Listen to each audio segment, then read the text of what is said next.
Yeah, go ahead. Okay. So first, let me thank our audience for bearing with us, for not leaving.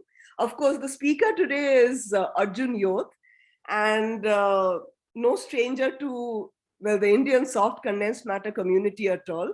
Arjun is the James M. Skinner Professor of Science at Penn, and he was till recently he was the director of the Penn Laboratory for Research on the Structure of Matter and the NSF funded Material Science and Engineering Center.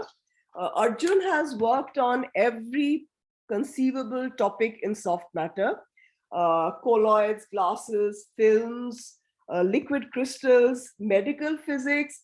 He has devised optical as well as spectroscopic techniques that many of us use on a day-to-day basis. And I'm leaving out dozens of things that he's worked on. Today, he'll tell us about the ubiquitous non-exponential relaxation in colloidal glasses and supercooled liquids, and on the shape transformations in liquid crystalline droplets. Arjun, thanks for agreeing to deliver the RRI colloquium, and we really look forward to hearing about your fascinating research. The screen is now all yours. Okay, so thanks, Ranjani, and thanks for the invitation.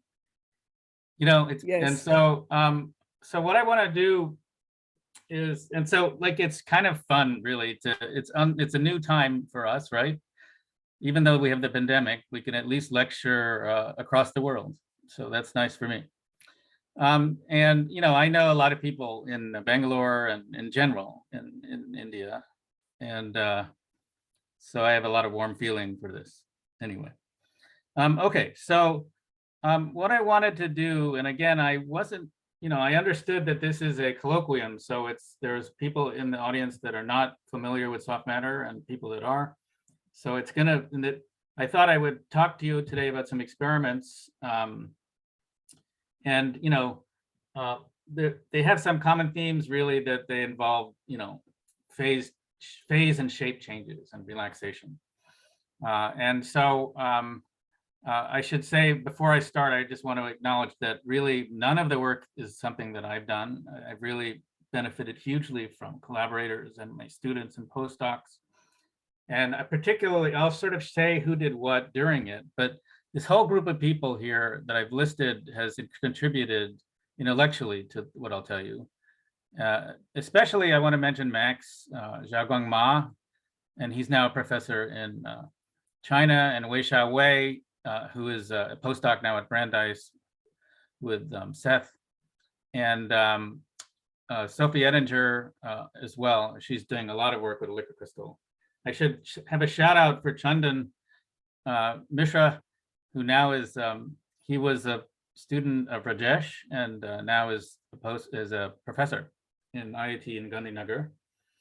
And then I want to also acknowledge my collaborators, especially at Penn and in Philadelphia on the theoretical side, especially Andrea Liu and Tom Lubensky, and some stuff I'll tell you today really has to do with what Andrea pioneered. And then experimentally, I've had a great collaborations over the years, but especially again today with Shu Yang, but also with Peter Collings, Kevin Aptowitz, and Peter Hamdas. Okay, so let me start. So here's my plan then. I'm going to have a short introduction to soft matter and to colloids. And in that introduction, I also hope to sort of show you some background examples very, very quickly. Then I want to talk about 3 experiments. 2 of them are colloid experiments, and one of them is a liquid crystal experiment.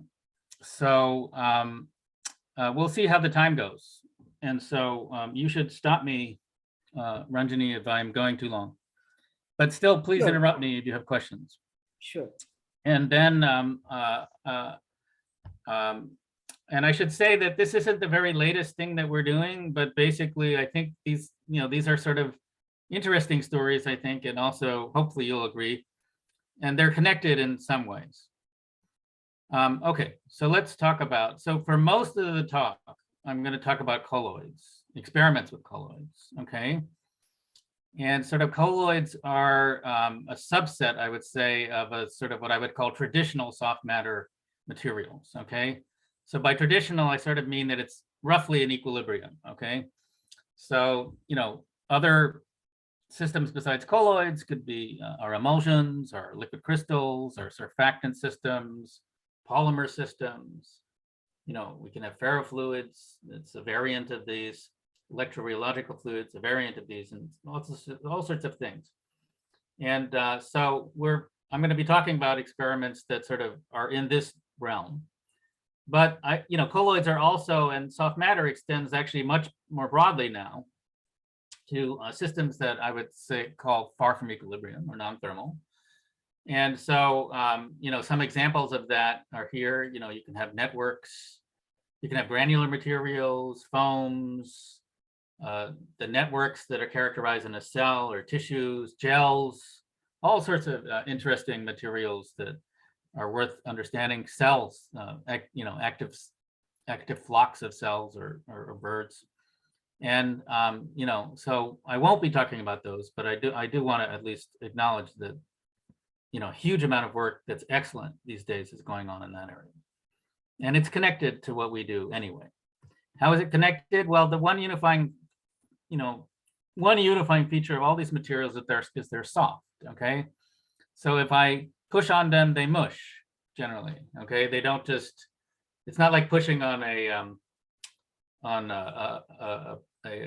piece of steel or something, right? It's something that's going to respond to pretty low mechanical forces generally. Another thing, and of course, entropy is only sort of relevant per se for the traditional materials, which are in equilibrium, but entropy or excluded volume, if you like, excluded volume actually could be important for the non-equilibrium materials, is a dominating factor in the physics of these things, or can be. Certainly it's often a dominating factor, and certainly usually important. And in surprising ways, and I'll maybe hopefully tell you something about that if you don't know it already. And but anyway, still, like any other field of physics, especially in condensed matter physics, the kind of questions that we ask are traditional. What are the phases that form and why? What are the structures that they have? What are the properties, and how are the properties related to the structures? Ultimately, how do the interactions between the constituents in these materials sort of conspire to produce these phases and these structures and these properties? So that kind of question is common. So I'm going to be talking, colloids are interesting in their own right, and have interesting rheological properties, optical, and so on. But my focus today will be using them more as a model system to understand that, so that they're still going to be useful for understanding colloids, but I think that they're far more generally, the kinds of things that we're going to learn affect much broader range of materials, including atomic and molecular materials, I think you can see. Now, from the point of view of soft matter, these colloids are really nice because, first of all, you can vary lots of things about them, right? You can vary their shape, their size, their concentration, their composition, their polydispersity, and you can vary also the interactions between them, okay? And all of those things that you can vary cause changes generally, right? And their changes are interesting to understand. The other thing is that they are thermal. Okay, they do Brownian motions, so you can apply equilibrium statistical mechanics to understand them in this limit, at least. And certainly over the years, we've seen that there's lots of different novel structural phases of matter that form, and it's interesting to try to understand those mechanisms and those phases. But again, in terms of making an analogy to the atomic and molecular systems, a real advantage that the colloids have is that they are sort of micron size. So you can look at them in a microscope and they move relatively slowly, even though they're thermal. And so you can observe them with video microscopy. And so in some sense, you have an opportunity, and there can be challenges in this, but there's an opportunity to sort of look at all the atoms, to measure all their positions, to measure the order parameters and correlation functions, and really learn something. And I would just make one other thing, is that it's because we can now have the CCD camera, you can do digital video microscopy. So basically you can sort of take these data, you can image all the positions of things. You can, as I said, so you can find all these particles. For example, in this case, it's like a gas of particles.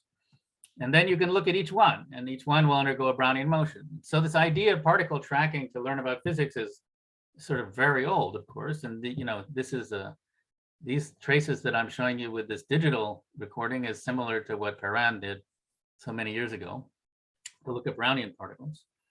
But we can do that. We can do that for all of them, and we can do really a lot, okay, because of this. And so I just think it's worth noting that. Okay, so let me now tell you about the very special particle that we use. I want to tell you why it's special and then show you some examples of how it's useful. And then I'll get into the main experiments. Okay, so the particle that we use is built out of a polymer, and that polymer is called N-isopropyl acrylamide.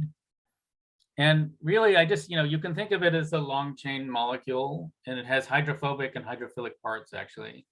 And that actually is important for the behavior that we use. And can everybody see my pointer, my arrow? Yes. Okay, good. So the main thing, so what I'm plotting here is the size of the molecule, the radius of gyration of the molecule versus temperature. And the main thing I just want to point out for you is that, around room temperature, it's sort of roughly decreasing slowly.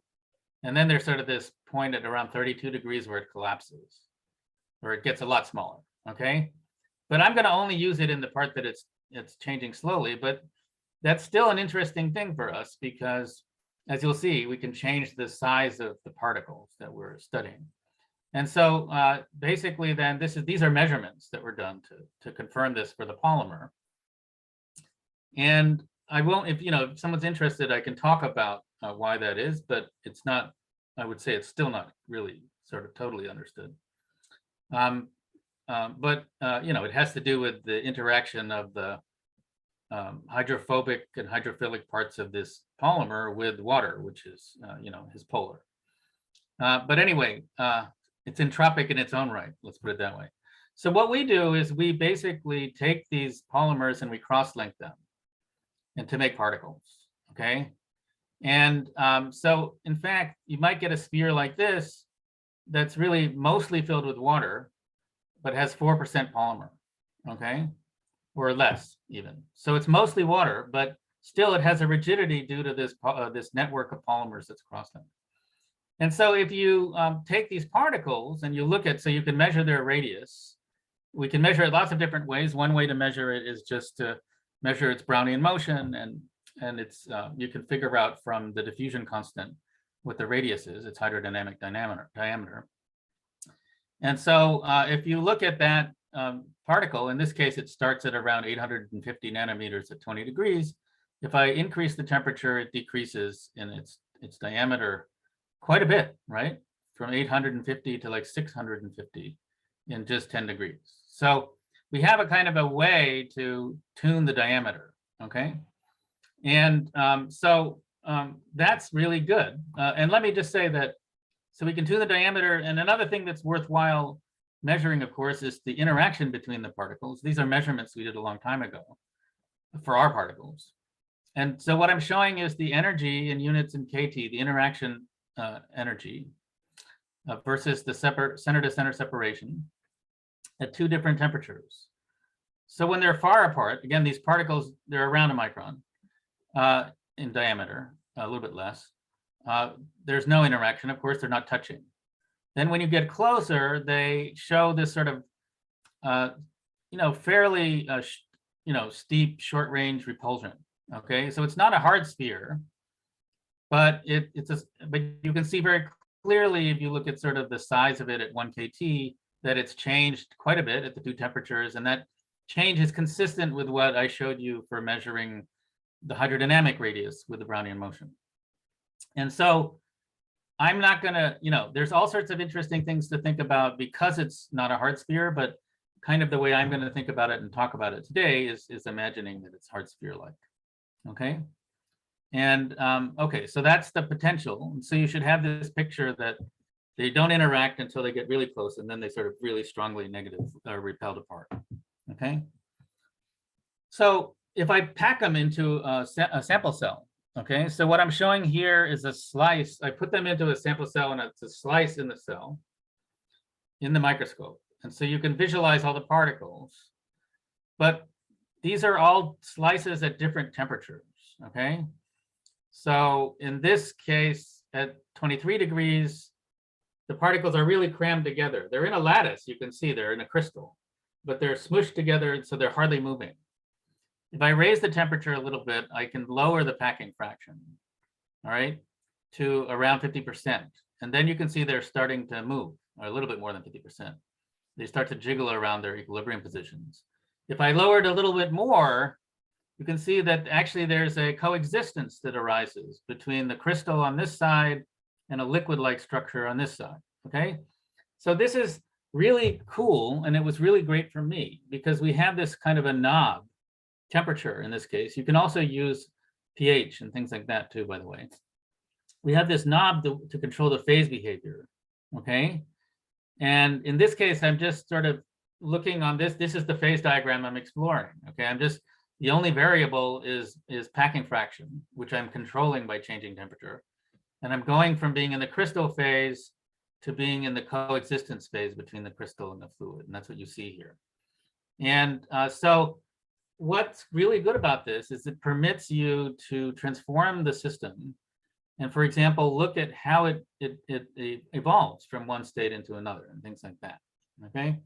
And so this is one of the things that has been exciting in the physics community about these kinds of systems. And it certainly made a big difference for me because when I first started in this field, I would basically, to study a phase diagram, I'd make like 30 samples with slightly different conditions, let them equilibrate, and then look at what happened. Here you can look at it in the microscope at the same time, as you're changing the temperature, okay? Okay, so what did we do with it? I'm just, a couple of things, right? So if you put these particles into a pillbox, you can make a 2D sample, okay? And then one of the things you can do is look at how does that sample of particles change as you change the packing fraction. And one interesting thing that we were able to do is to test whether we could look for the sort of intermediate phase between a liquid and a crystal called the Hexatic Phase. And I'm not going to go into any detail here. You can read the paper if you're interested.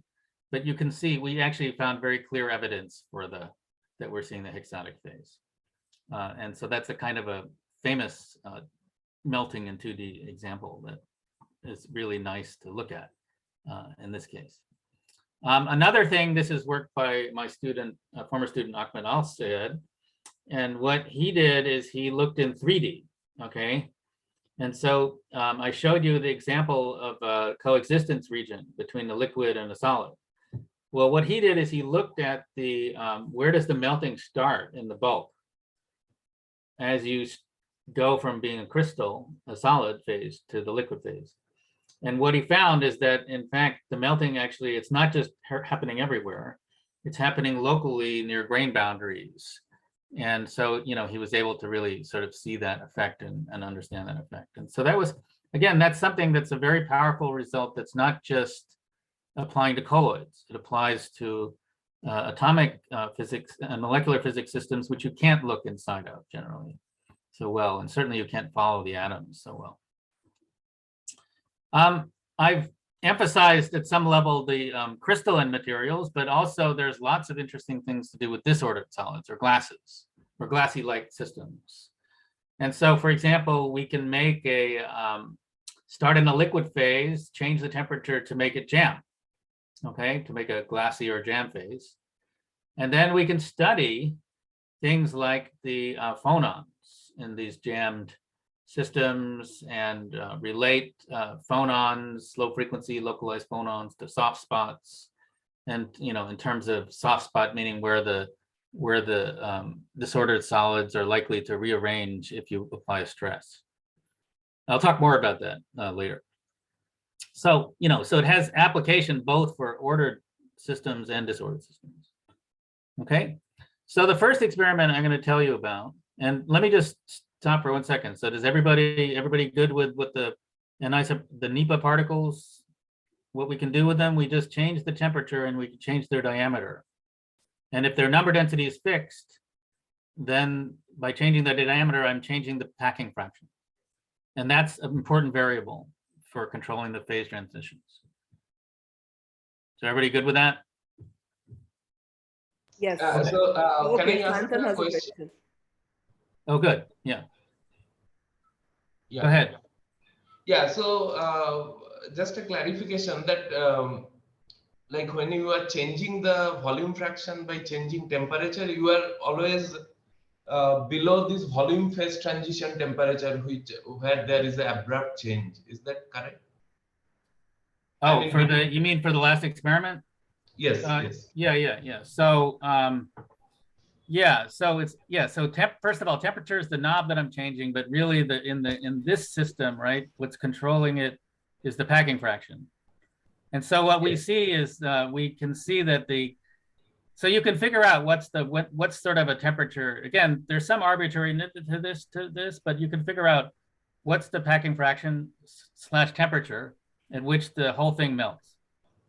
Okay. And what we found in this experiment is, as we're sort of approaching that, it is already melting inside at grain boundaries. So that's something called free melting. And people had done a lot of work on it about the surface, that a surface of a crystal melts before the bulk, right? Or can melt before the bulk. And actually that acts as the nucleation of the liquid that lets the liquid grow into the bulk. And so but people had not looked at, a grain boundary is an interface too, like a surface. It's a different kind of an interface, but it's definitely an interface. And so you could think the same kinds of phenomena could be occurring in the bulk, right? And so that's what we showed in that experiment. Okay. So Ramkumar has a question. Ramkumar, would you just switch on your video and audio and ask Arjun the question? You're asking me the question. Hi. Sure. Yeah. I have one small doubt. Suppose you are cooling the system from after observing the thermal transition. Do you see the transition exactly at same temperature, or would it be a function of thermal lag or the thermal conductivity of the system there?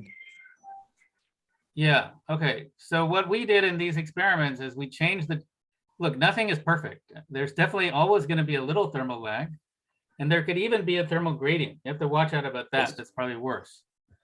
But, so what we did is it's a very small sample though, on the other hand. Okay. And so we have a heater on the objective and we change it a very little bit, a fraction of a degree. But to that accuracy, then, so we could say what I showed you to within that kind of accuracy. Okay. I have a question.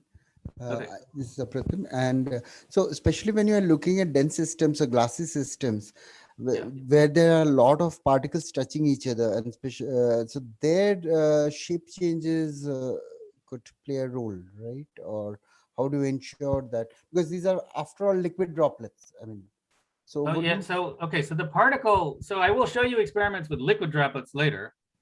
They're particles, but as you saw, they weren't perfectly hard spheres. Right. Yes. And so actually, so there can be physics because they can change shape a little bit. Right. And I've sort of forced you to think of it like hard spheres because it's easy for me to do that. And that's an easy way for me to think of it. But they're not really that. And so it's certainly interesting to try to explore if there are differences because they're soft. And in fact, you could think about how's the mechanical property changing due to the softness of the individual particles and lots of things like that. So later, will you be talking about the explicit effects of softness? I mean, because these are nearly hard, but not exactly, and you don't know. Yeah. Where, so later I'm going to talk about. I'm going to talk about something called softness, but it's a different concept. It has to do with rearrangements. But I'll just say that there are people that do simulations. So people are aware of this kind of issue. And it's actually interesting, can be interesting in its own right. So people work on this, like Alberto Fernandez Nieves.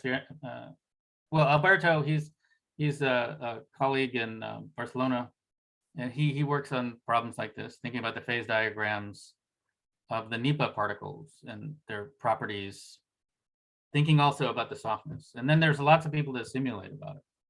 So, So I'm not going to talk about that. I will talk about something, unfortunately, that uses the same terminology, softness, but it'll be in a different context. so is it that you're still trying to be away or lower than 0.64 so that softness doesn't play a role much? Because and then 0.64 and above it would start deforming, right? Yeah. Volume fraction. So you're going to Yeah. So for example, if you looked at that first graph at 23 degrees, the packing fraction was like 83, right? And so that's because they're mushed into each other. Okay. Right. Okay. So then So again, you could have. I think it would be interesting to have a talk about that.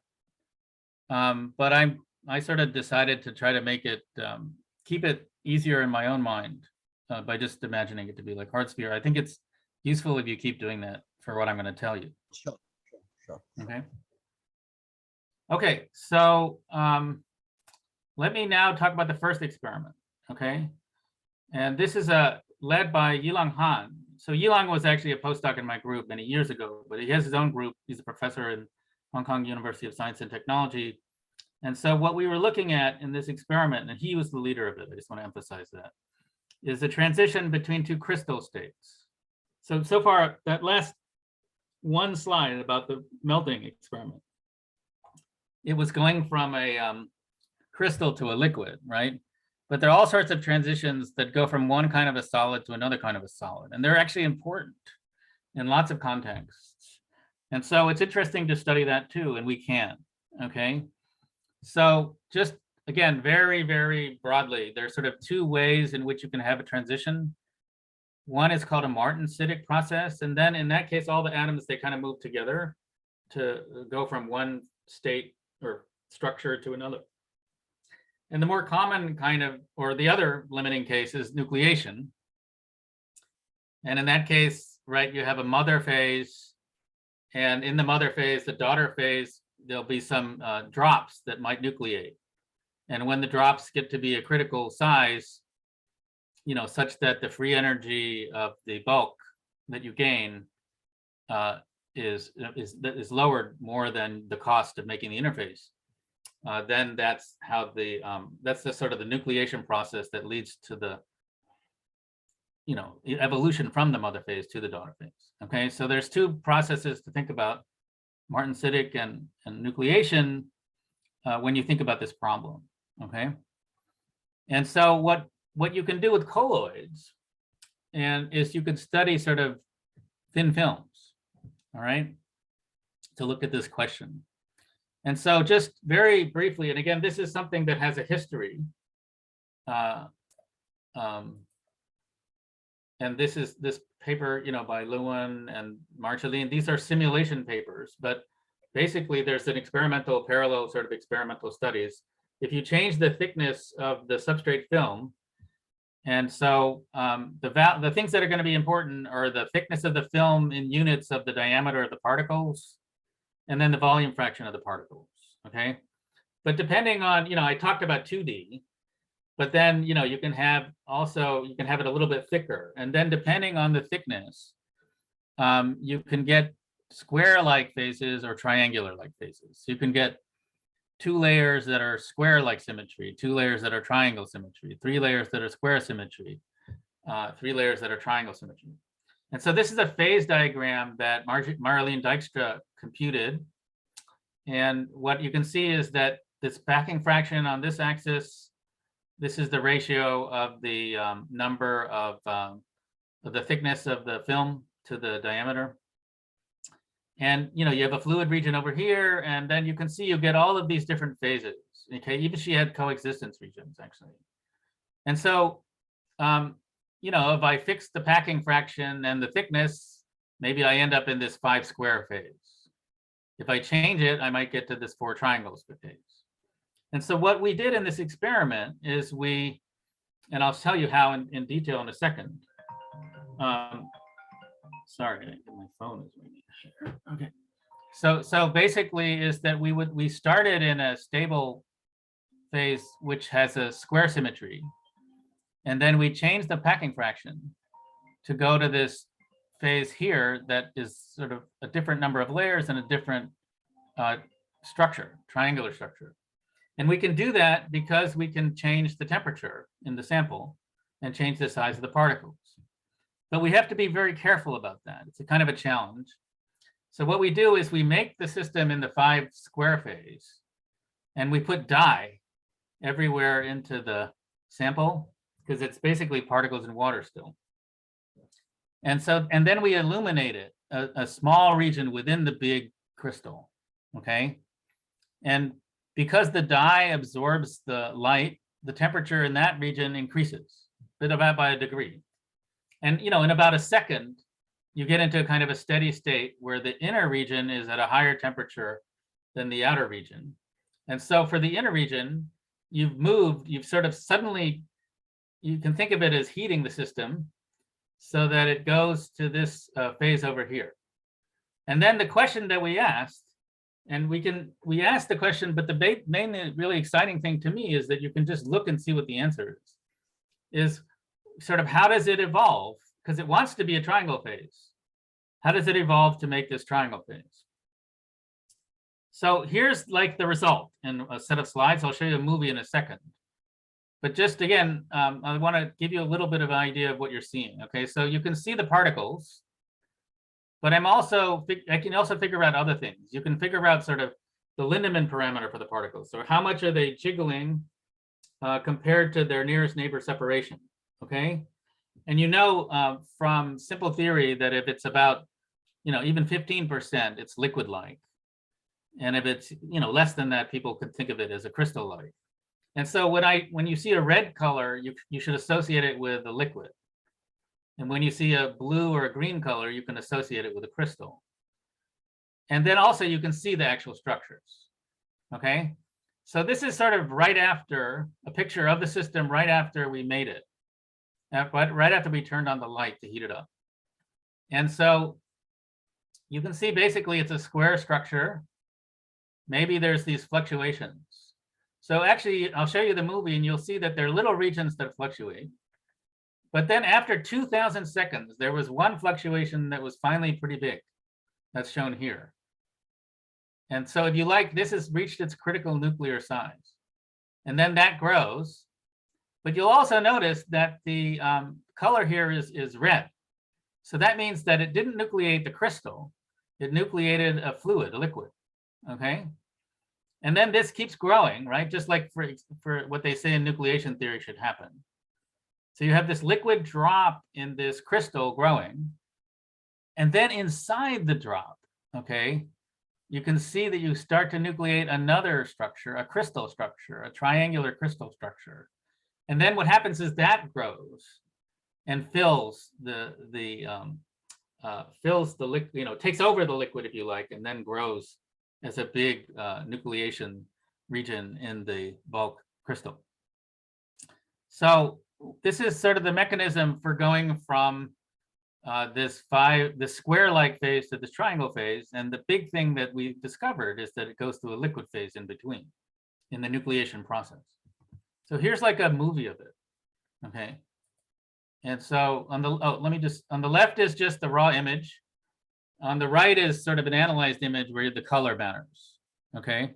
And you can see that little drop of liquid is growing, and then inside it you can start to see the other structure forming and the triangular structure, and then that grows, okay? So this is to me, this was really kind of a beautiful observation. So what we saw is we go from this, we force the system so it wants to be in the triangle state. It started in the square state. How does it get there? Well, it seems it gets there through a metastable intermediate state, a liquid state. And then inside the liquid, you get the triangular crystal, and then that grows, okay? And so just to make to summarize this is an example of a famous rule, Oswald step rule, where even though the final state, the free energy is much lower than the intermediate state, you could, for the nucleation process, because the interfacial energy between the liquid and the square phase is much less than the interfacial energy between the square phase and the triangle phase. The barrier to get to the liquid phase is less. And then once you get to the liquid phase, the interfacial energy between the liquid phase and the triangle state is less. And so you can get over that barrier to get to the final state. Okay. So this is an example then. That's all I wanted to say about this example. But again, I just want to emphasize that these are things that really had not been seen. They've been postulated. Oswald postulated this. But very cleanly, you can see this kind of phenomena with these colloidal experiments. Okay, so now I'm going to tell you another colloidal experiment. And this one has to do with glasses.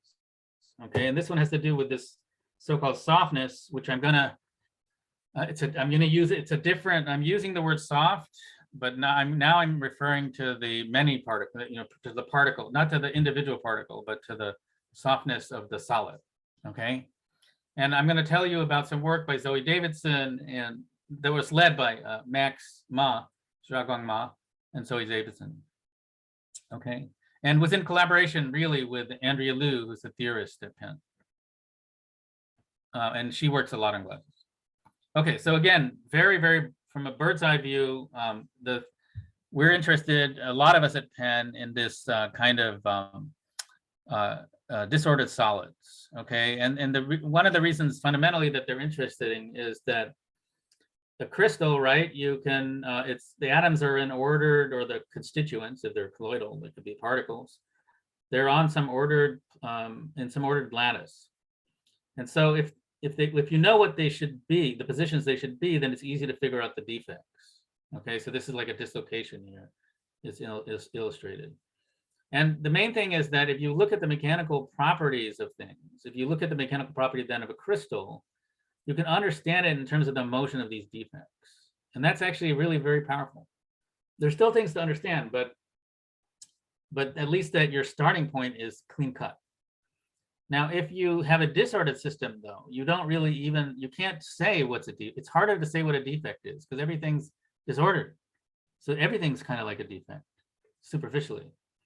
And so what, we and lots of people around the world, but there's a big group of people at Penn are interested in understanding is sort of how can we understand the mechanics?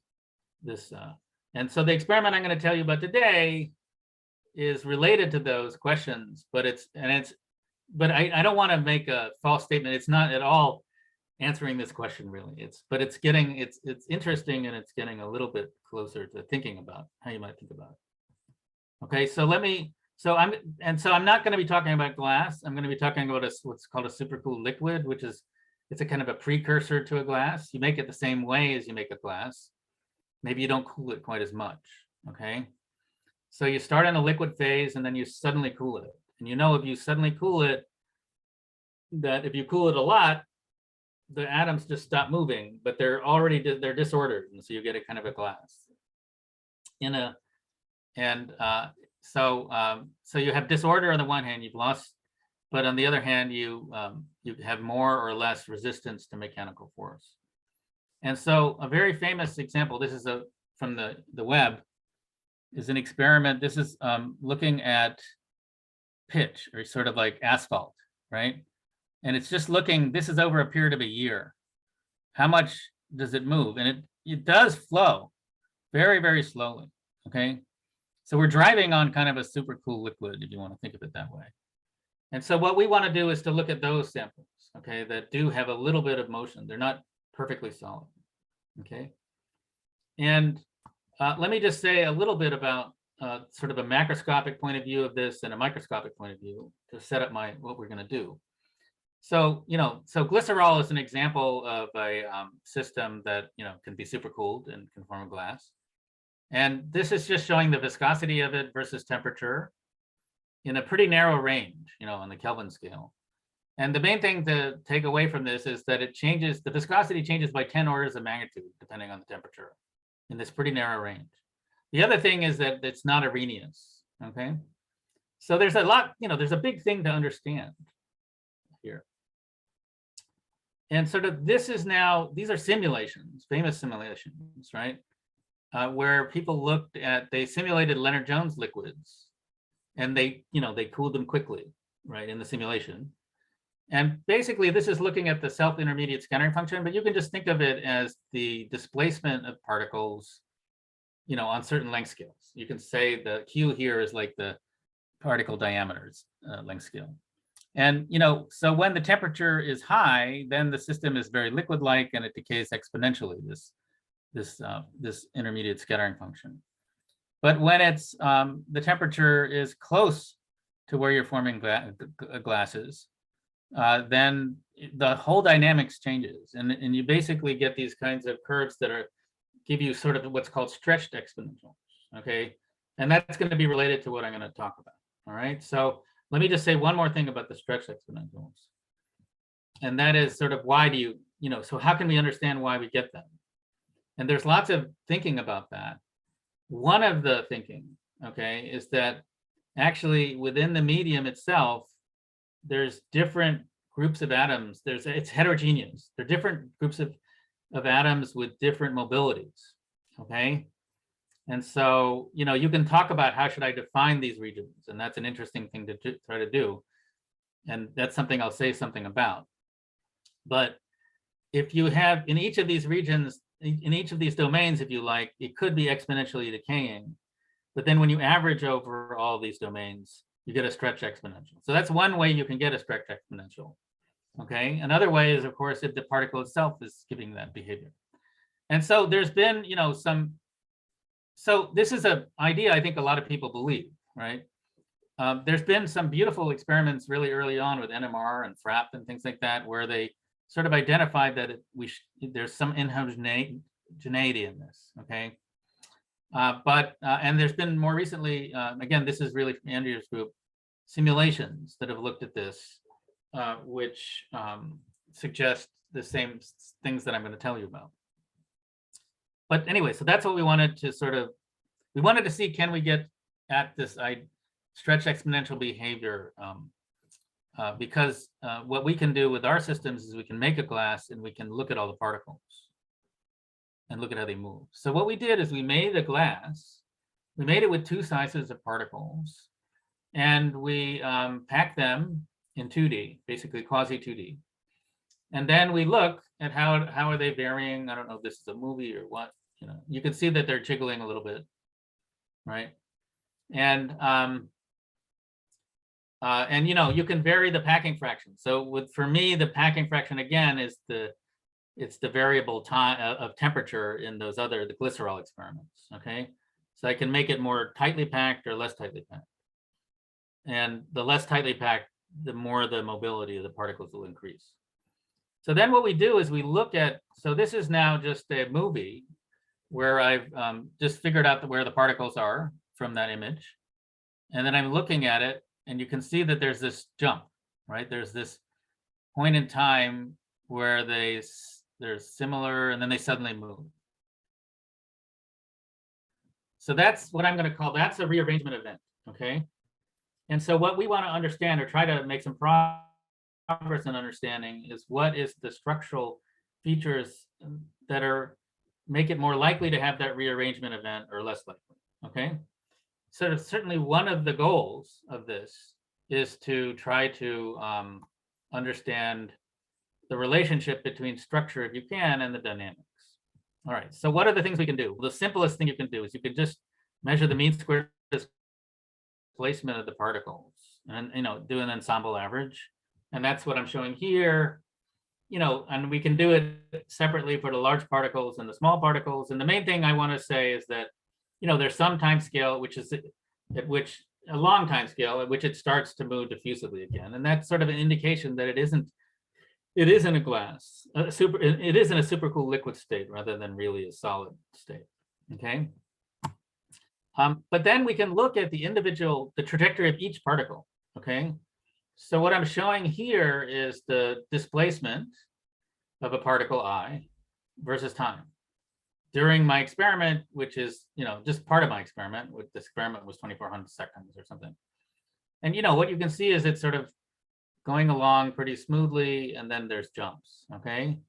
And so if you look at it, you can sort of qualitatively say that, well, when it's flat and smooth, it's like the particles moving in its cage. But then when it has these jumps, something about the cage has broken, okay? And people call that cage hopping, but it's not like it's jumping out of the cage. It's just like a rearrangement of a cage, if you think about those movies that I just showed you. But anyway, mathematically, I can look at this kind of curve and I can identify, I don't have to go into the trick. There's something called the p-hop function, but basically you can measure where there's jumps, okay? And so those are the points where there are rearrangement events, okay? And, that's good because you can have a collection now of the jumps. And then what you can do is you can look, for example, at the time between jumps. Okay, and that's a common thing to do. It's called the resonance time.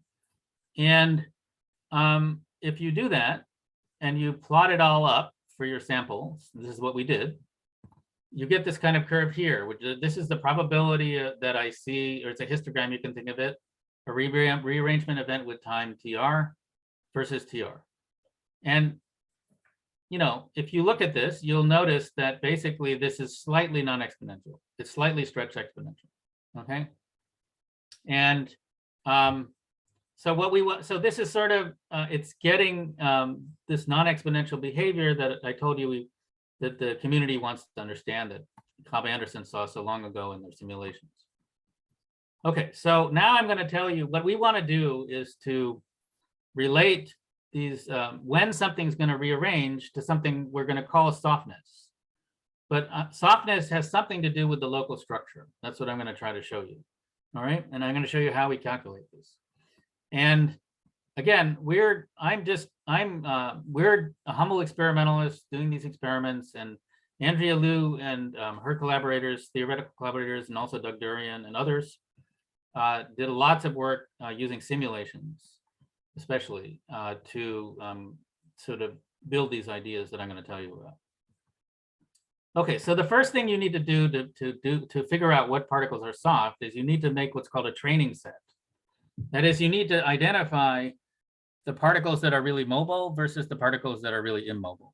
Okay, so there's different ways you can do it, and there's some arbitrariness to this, right? So if you look at that p-hop function, you could set a threshold. So any particle above this was definitely a mobile. Okay, but you could move this up or down, and you have to test stuff like that. And then looking at this curve here, you could just say any particle that lived longer than 2000 seconds is an immobile particle, okay? And now what I can do is I can look at the structure, I can look at the structure around the mobile particle right before it rearranges, because we have a movie of this. And similarly, I can look at the structure between rearrangement events for a particle that really takes a long time to rearrange. And we can figure out what we want to do is to relate the structures in these two different situations to whether it's going to move or not. Okay, so what we did is we basically took a lot of movies, identified the mobile and immobile particles, and then we looked at the structure around each of those particles.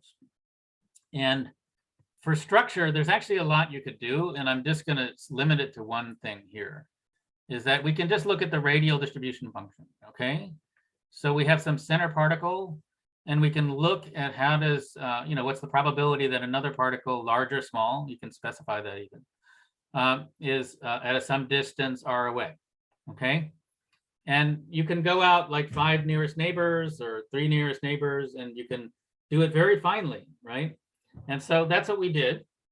And you can do other things, I should say. You can do bond orientational order too, but we didn't find that that was that important. But we did try it actually. So anyway, you can think of it as that this structural characterization of that particle I is kind of a vector with 94 values of different r in it, okay? And what I want to do is I want to compare, I want to look at those vectors of structure characterizing these particles and see if I can figure out from those vectors whether the particle is going to be arranged or not, or I can assign that. So I'm going to explain the machine learning tricks, or the approach, the general approach to this, just with a 2-dimensional vector. Okay, so suppose that I have these 2 structural parameters, G1 and G2, that I can characterize each particle with. In practice, I'm going to have 94, right? So what I do is I sort of look at their values and I plot them. And then I identify which ones were immobile and which ones are mobile. And this is from my test set. And so then what we do, and this again, this is, the term machine learning is used for this. This is, to me, this is kind of like logistic regression that you do in lots of different things. But basically what they did, you want to identify sort of the line that separates, or the curve in this 94-dimensional space that separates, or hyperplane, the best separates the mobile particles from the immobile particles, okay? So this is what you do. You take your training set, you figure out this plane, hyperplane, and then you could say, well, suppose my particle landed here. I'm going to define the softness as the distance, displacement from this plane. So it has a sign. It could be plus on this side or minus on that side, and it has a distance. So a particle farther away is softer, okay? So that's all that you're doing with this computer. And so what we did, and so again, you can then look at our sample over time, and you can see you can characterize it by some mean softness, and you can see that the softness is heterogeneous in space, and also that it fluctuates in time. And so then we can ask the question that I posed earlier: what structure makes the particle soft? Is there a structure that makes a particle soft versus hard? And so the answer is yes. Okay, so I can do this trick where I define a hyperplane in my sample using my training data, and then I can apply it to all the other particles in the sample, or to another sample in the same conditions. And then I can look at what are the sort of structural similarities between, and how do they correlate with softness. And so, for example, one thing that you could notice for this particular experiment is that if I plot the number of large neighbors or the number of small neighbors around a large particle, then the nearest neighbors, then when that number goes down for the case of the large particles, or up for the case of the small particles, the particle tends to be softer, and so it has a bigger chance that it's going to move. Okay, so then we started thinking, okay, well, maybe we can go back to this idea of sort of heterogeneity in these systems, and think about it now, but just in the context of softness. And so if you go back, just to remind you what we're doing in these measurements, one of the experimental parameters, the most important one in some sense, is this time between rearrangement events. And we want to look, does the time, so, you can look at the time. What I showed you so far is just the time between rearrangement events for all the particles. But now what we can do is we can look at the time between rearrangement events for just particles with a certain softness, maybe a hard ones or soft ones, and look at those distributions. So it's like a conditional distribution. And then what we saw is very interesting, because basically, so this is the distribution of softness in the sample, this bell curve. And then if I look at the hard one versus the soft one, just a region in this distribution, you can see that they decay exponentially, but they decay exponentially with different time constants.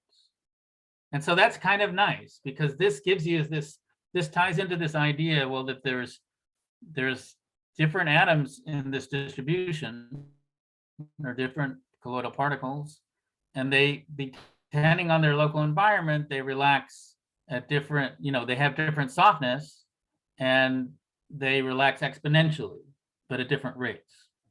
And you can figure out this exponential relaxation time versus softness, and here's what I'm just showing you a plot of it for both the large particles and the small particles.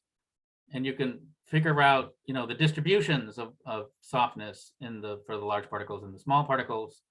And then you can do, and this is my final slide about this, you can sort of you can use this distribution, and you can average the conditional decay, which is exponential, over the distribution of particles with different softness, and ask, do I reproduce my data, which was non-exponential. And what we were able to show in a concrete way is that yes, this is a really good way to understand the stretched exponential behavior, okay, as a bunch of exponential decays and grouping the particles of different softnesses with different decay times, okay? So this is sort of the end of what I wanted to say about this problem. And let me just summarize, because I know it was a lot to take in. So we have this idea of softness that we were able to kind of develop, and it's associated with local structure, okay?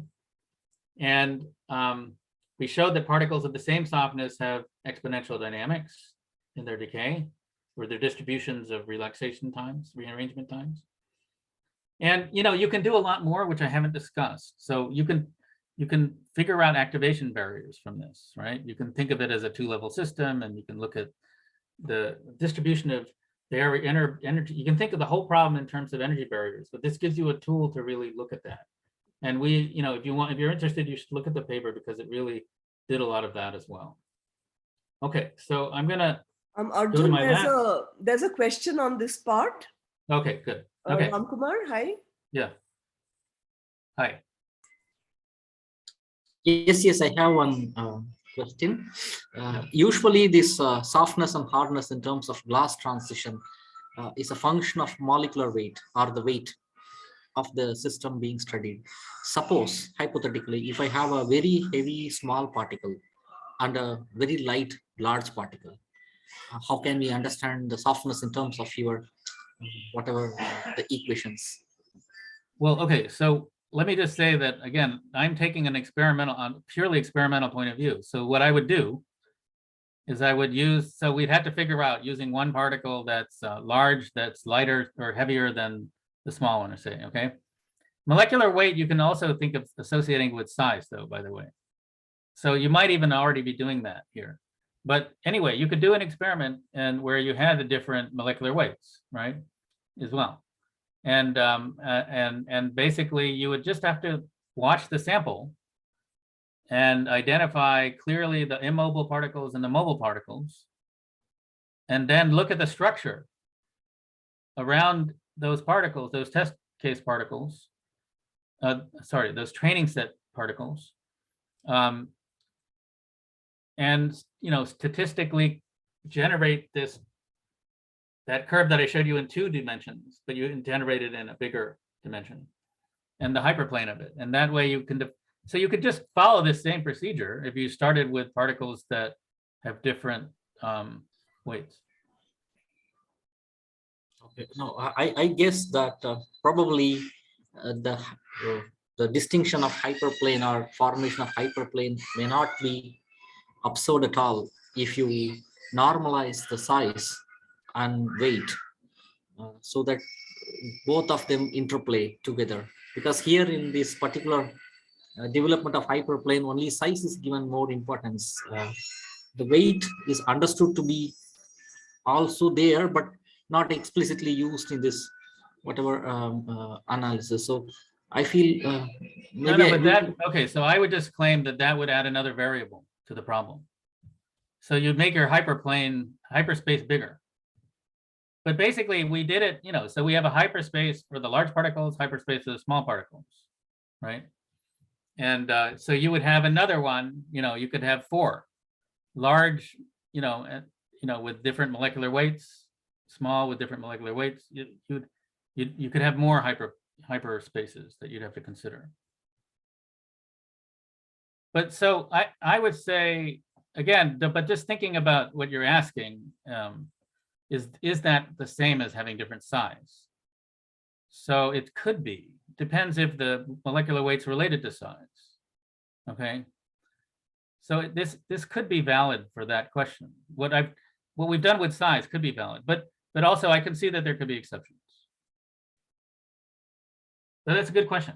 I mean, so again, I'm taking the point of view that we're experimentalists. These are things that we can try to see. Try to ask that question. But you can't do it very well. You wouldn't be able to do it if you were just looking at a molecule. It's too small, right? Here you can do it because you're looking at colloids. I mean, you could do it in simulation, right? Probably. Sachidanand, you have a question? Yeah, just for clarification, the kind of stress exponential function that you got, it is as per your explanation, it is nothing to deal about the softness. If the sample has different kind of mobility and different part of the overall sample, then overall you can get this kind of stress exponential function. This is what that cause might be different. It might be softness in other cause might be there, just like Raskumar was asking. So this only for the clarification only. Is it the same? Well, no, so it could be that half of the sample has one kind of structure and another half is another. That's certainly possible, but that comes out of this in a way. Okay, but if instead of soft particles, if also in a solid hard particle also, if different part of the sample, overall sample relaxes in different way, then also overall we can get this kind of stressed exponential function, isn't it? Yeah, so anytime, so the argument to get the stretch exponential is just that you have heterogeneous regions with exponential relaxation that you're averaging over, okay? Okay. So you can have that by having different spatial regions, right? Okay. But, you know, we could ask, and so in fact, there are sorts of interesting questions about some regions could be soft and some are hard, but they're generally, we're having it fluctuating, okay? And so, I mean, that should be something that you would also notice with your softness analysis if you did it as a function of position. Yeah, that more or less the origin of the original of the fluctuation might be different. No, well, okay, so it's possible that it could be different. Okay. Right? You could check it. But I guess I would argue that what it is that in this big sample, there are some particles with, you can just map it into sort of a barrier crossing problem.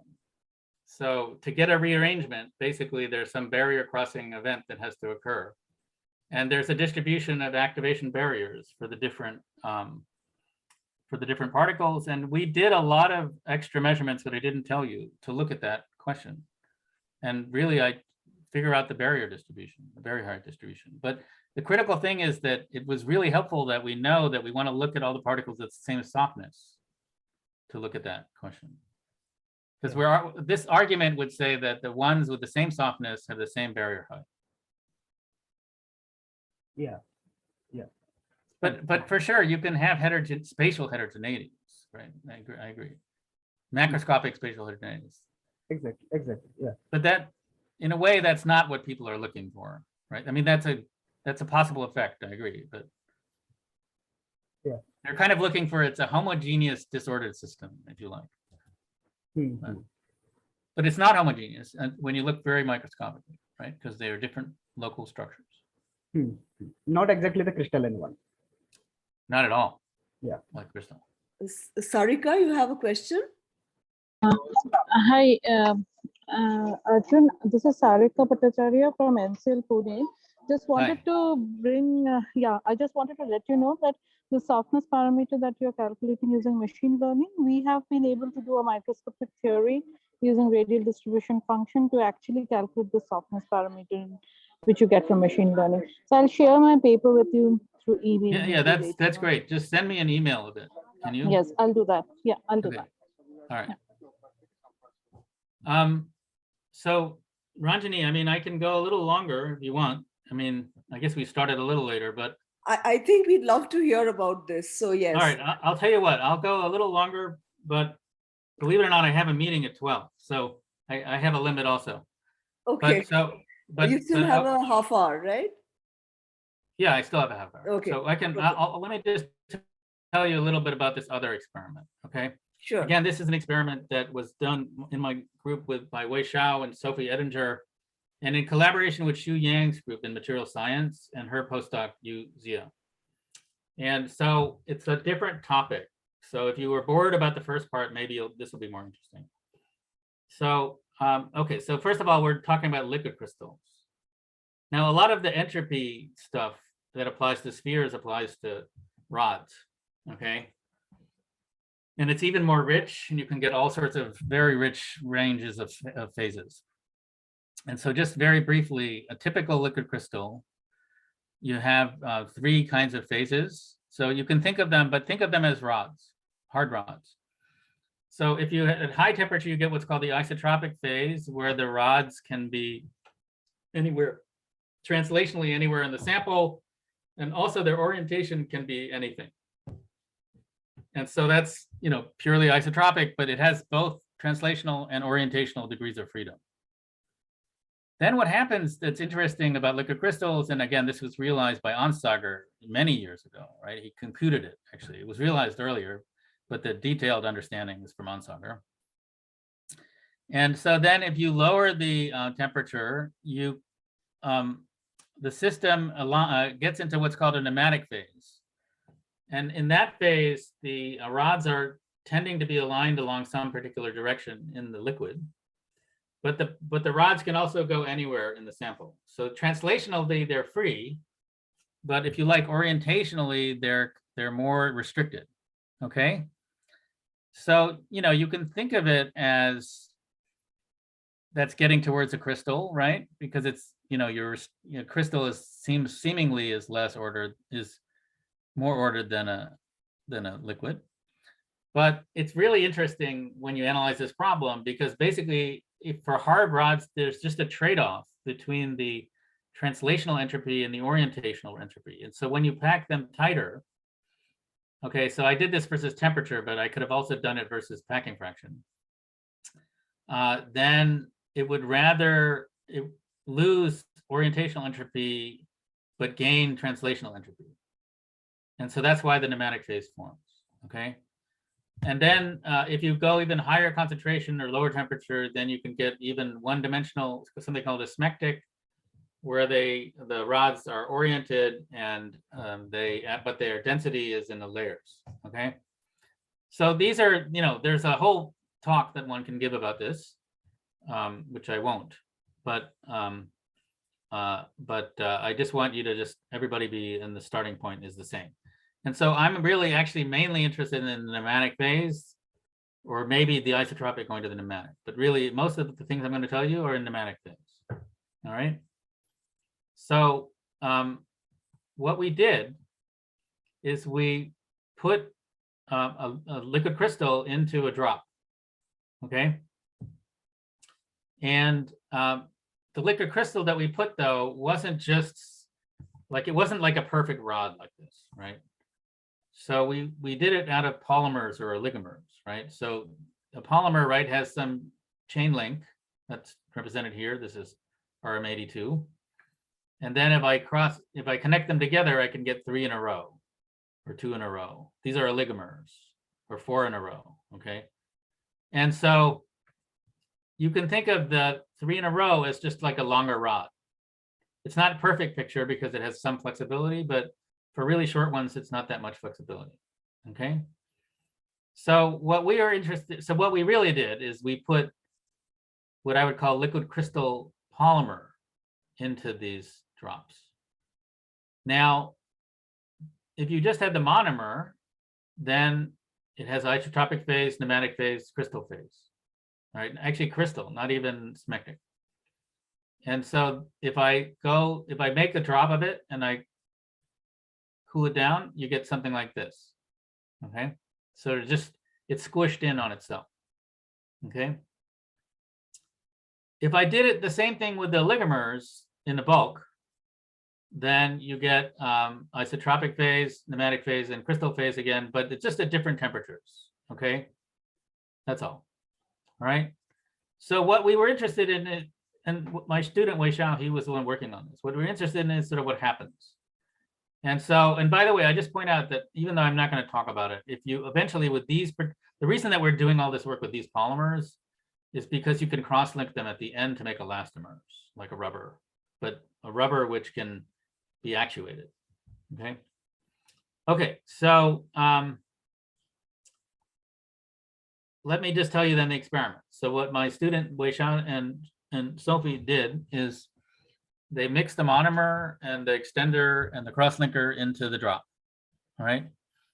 And they put the drops in water, and then they evaporated the background solvent from the drop through the water. And then they turned up the temperature to make the reaction for cross-linking turn on. So you made the drop, you made the oligomers inside the drop during this experiment. And then we just change the temperature and to see what happens, okay? And I can tell you, we had been doing a lot of work about structures in drops, because even though I told you that you get these isotropic, pneumatic, and smectic kind of phases, even if you just took the pneumatic, the structure that it forms can be different if it's in the bulk compared to in a drop, right? And it depends on the geometry, and it depends on the nature of the anchoring at the boundaries. So it's a very interesting problem in itself. But so here's, and so just again to remind you, if I didn't cross-link them, so if I only had the monomer, then it just, when I cooled it down, it just became this crystal kind of object. So here's a movie. This is my student brought this to my group meeting to show me the movie of what he saw. All right. So what you're looking at, this is a drop at high temperature with this crystal oligomer. So with the distribution of, you know, chains that are few links or 3 links or 4 links or 1 link. Okay. And he's just lowering the temperature and just looking what happens. Okay. So it's sort of sitting there, and then it just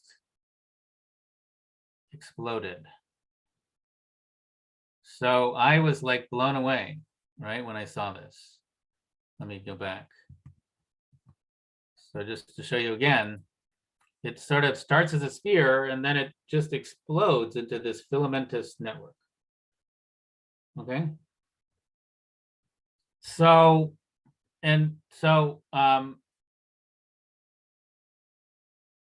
you know, if you take a, depending, so this is looking at the temperature as a function. So this is the structure you get at different temperatures. So so when you're at high temperature, you get a spherical drop. And they're pneumatic, by the way, okay? You can prove that. If you go a little lower in temperature, then they're kind of a roughened sphere. Maybe then a flower, and then as you get way lower, you get these sort of filamentous networks.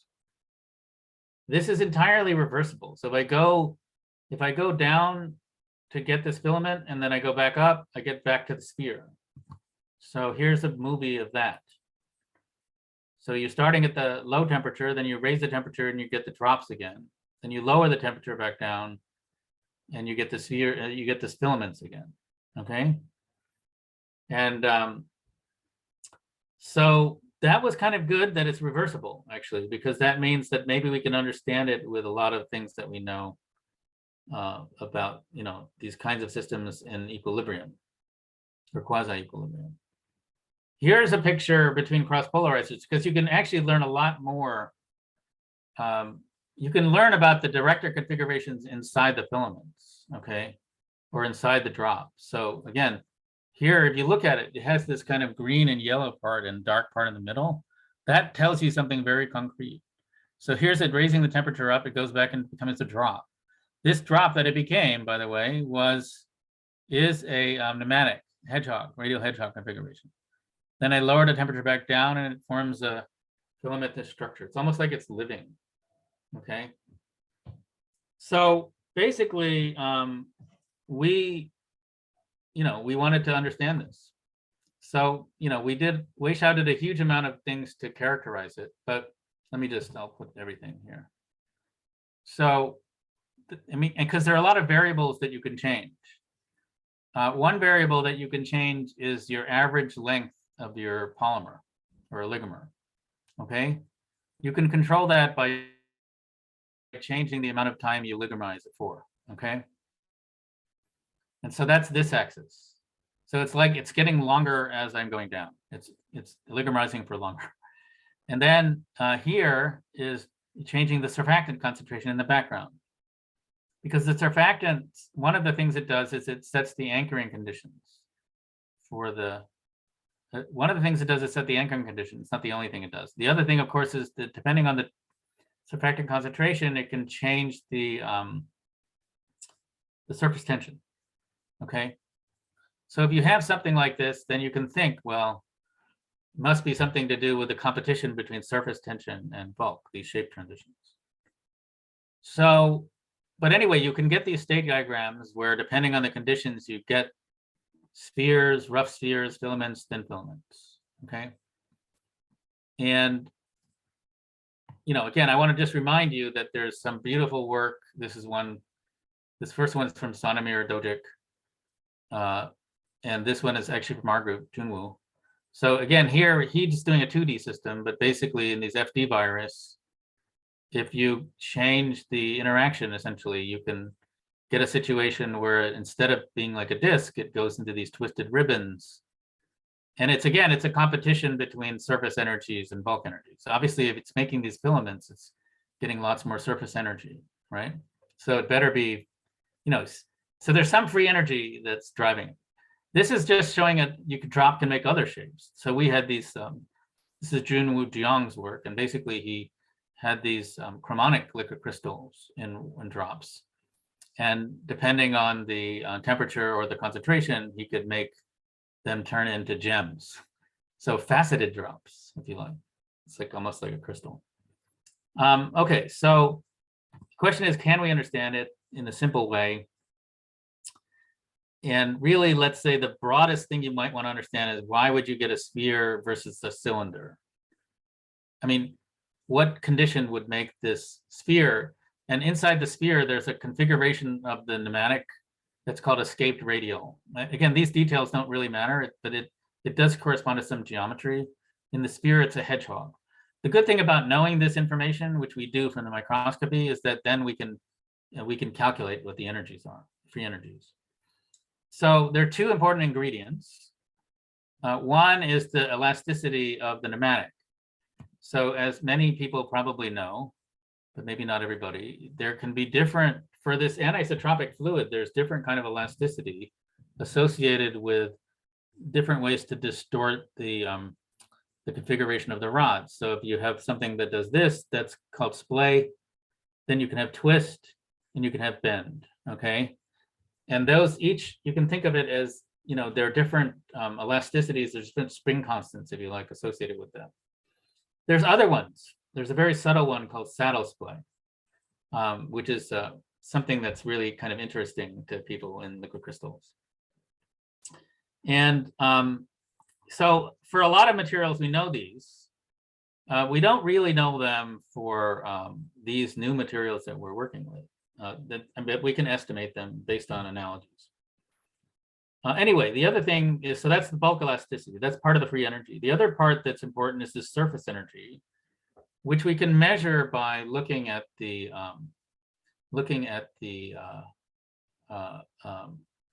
doing these pendant drop experiments, I'll just say, okay? And the main thing is that we can see that the surface tension does actually go down with temperature decreasing, which is not that common, but it is seen sometimes. And each of these curves corresponds to a different average length of oligomer, okay? And so you can see the sort of the longer ones tend to drive the biggest changes in surface energy. But we were getting, you know, even it's not going to zero for these, right? And it's measurably not zero in these bulk experiments. And certainly we also saw the transitions with different, you know, not just for this one at the bottom, we saw it for a lot of them, okay? So we were puzzled, but we took these numbers that we measured and the numbers that we can estimate for the elasticity. And I don't want to go into the detail of this, especially because everybody's probably tired. But I'll just say the bottom line is that you can figure out what is this free energy difference of the sphere compared to the filament, and it's just not going to work for the this system if you have any near physically reasonable values, say for the K24 constant. So that forced us to think about what else could be involved. And I guess this is the last thing I'll leave you with, okay? And so again, in Sonomir's experiments, and even in the experiments of Junwoo, they're basically monodispersed systems that are homogeneous. And so we thought, well, what's different? It doesn't seem to work. And so the one thing that's really quite different is that there's polydispersity. We have a distribution of sizes of oligomers. Some are the monomer, some are the two dimer, some are the trimer, some are the, you know, quadrimer, right? And so maybe that matters.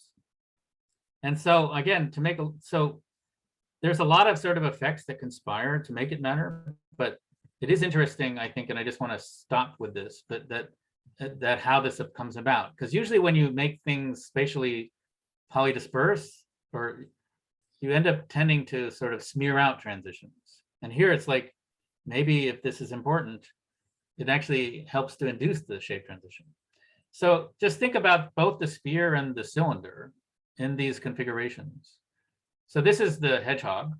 So the director points out radially.